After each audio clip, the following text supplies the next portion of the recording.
da nga koy wuti de ah oui parce que c'est pas pour rien nit di jóg 5 heures du matin pour daw loolu préparation la pour yow physique quoi. préparation la pour yow Ouais. parce que kooku même boo ko defee une fois 2 fois résultat bi da nga koy gis dans le terrain même tes dirigeants sauront que ah, attention c'est là attention ah oui même les joueurs se posent la question mais yow xanaa da nga di entraîner à part Ok. ah oui footballeur boo entraîner entraînement très sérieux non mais regarde nous au réveil on s'entraînait à 5 heures du matin ah oui jusqu'à 7 heures Ah bon? ah oui nous on s'entraînait le matin dinaan jóge fii dinañ daw ba jibee lool Mais est-ce que c'est pas le fait que yéen da ngeen doon football le matin ou bien c'est dans l'après-midi? non dans l'après-midi qu'on s'entraînait on faisait l'entraînement Matin et supplémentaire soir. Ah ok. le matin on dañuy entraîner le matin dañ daw fi ba jibee lool 5 heures du matin ñu kenn du manqué dañuy daw fi ba jibee lool daw aller retour bu ñëwee def ay mouvement place de Gao def ay kii ku nekk ñibbi kër ñu am ndekki bon dirigeant yi may ñi ndekki ñuy defar ndekki bon ñu ndekki ku nekk ñibbi le soir à su ne 15 heures moins ñëpp ngi place de Gao ngeen daw tout le terrain. waaw oui on ngeen s'entraînait def ay pas atelier. comme du entraînement non nous on s'entraînait très sérieusement je te dis Ok. À couper. Un grand joueur. oui Ouais.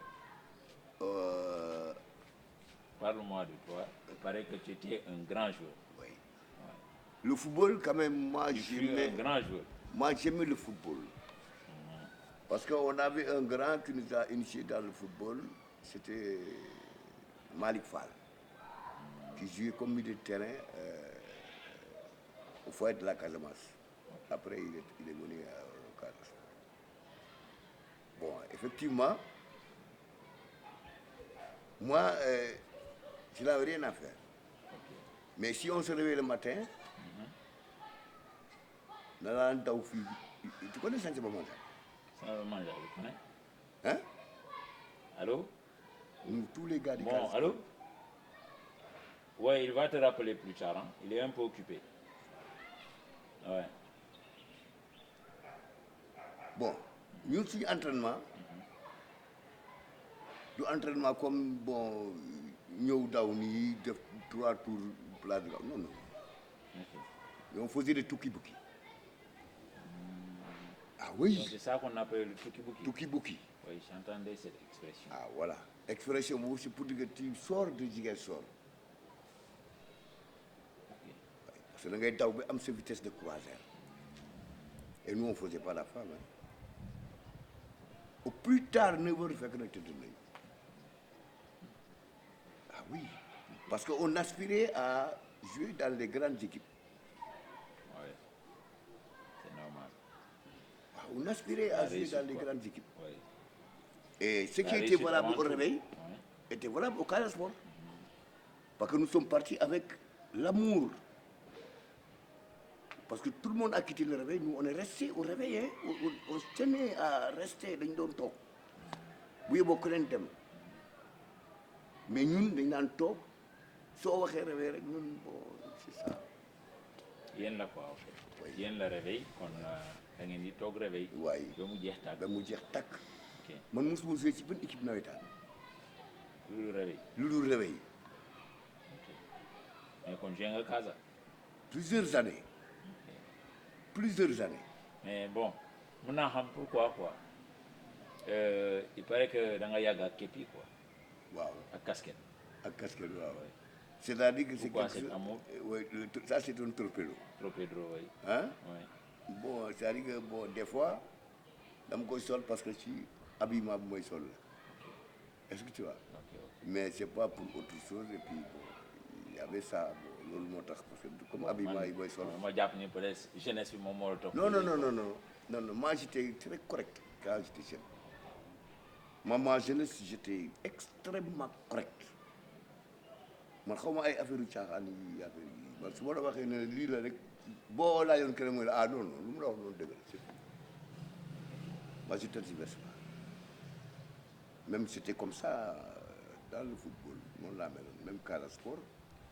Le sérieux, le sérieux. Ouais, le sérieux. moi, j'étais Réglo, quoi. vraiment, vraiment. Même bon, là, il y a les anciens du Casa Sport. Non, non, qui m'ont affaire. Ok. Je ne boude pas. Mais mu duggee si biir terrain bu arbitre sifflé jeex na jàmm jeex na waaw. Et moi je marquais des buts n'importe comment. Coup franc boo teg mun naa ko dugal. bal buy kon moo neexoon quoi. waaw bal buy doxal ci biir 18 mètres yi dama moo ko dóoree mu dugg.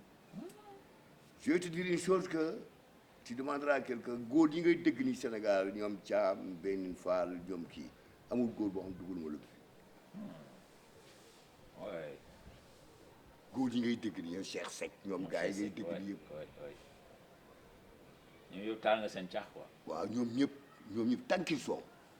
te milieu terrain yi daan tase ak man yëpp ñoom c'était des gens yoo xam ne ils me respectaient xam nañu ne kii ah non kii c'était pas un élément ok même Mawad daf ko daan wax gars yi. ok Mawad daf ko daan wax ne leen attention. moo wat ah. waaw attention am na benn joolaa bu nekk Casamance joolaa bu xëy boobu kooku moom li ngeen di fonte bu leen fonto ak moom man mun naa jàpp 90 minutes lu ma neex ba def la ko ci biir terrain. Super. waaw façon. non il paraît man kay nee nañ mooy tu fus un grand joueur. yaa yi tax. macha allah oui. Et je comme j'aimais le réveil, bon, c'est comme ça que j'aimais le Casa Sport aussi.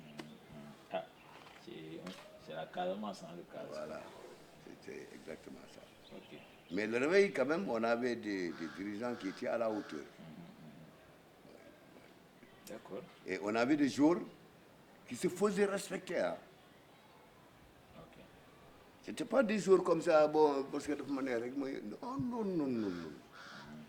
C'était des éléments, ils savaient jouer au football, mais pareil, ñu xam nga lu gën a naxar ci football booy boo munul mais soo munee yow nga am volonté nga ñëwal sa boppam tu te déplaces. Mais quand même foog nga def dara parce qu'il y avait les Jean-Christophe. Ouais. Je ne sais pas ndax xam nga ko. Yo. Jean-Christophe il est décédé. Les Jean-Christophe, il y avait Koulibaly qui jouait à l'ASFA. Ouais. Koulibaly. Il y avait Valera. Valera qui a joué avec nous ici. Bon, des gens yoo xam ne ils aimaient le réveil dañ doon dekk fële dégg réveil Yamagor Seck ils venaient jouer avec nous ici. C'était pour te dire que le réveil c'était pas une petite équipe. Hein? J'entends des noms que je n'ai jamais entendus. Ah oui. C'est pourquoi ça c'est bon quoi. Oui. On se souvient aussi de Raymond Da Silva, vraiment dans son paradis. Malick Fall. Oui. Il y avait Samb Deribon. Ok. Hein? Il y avait M. Diouf. Il y avait Iba Mbaye Seck. Hein? Il y avait l'autre Mbaye Jacques. Quand il était affecté ici, il était parti à trop. Il y avait Pape Mbodj, qui a été longtemps président du Réveil, qui a été... C'est Gakou qui l'avait amené avec les Adjoupé. Ouais, il y avait les Adjoupé. C'était de très bons dirigeants. M. Diouf. Ouais, Badara Diouf.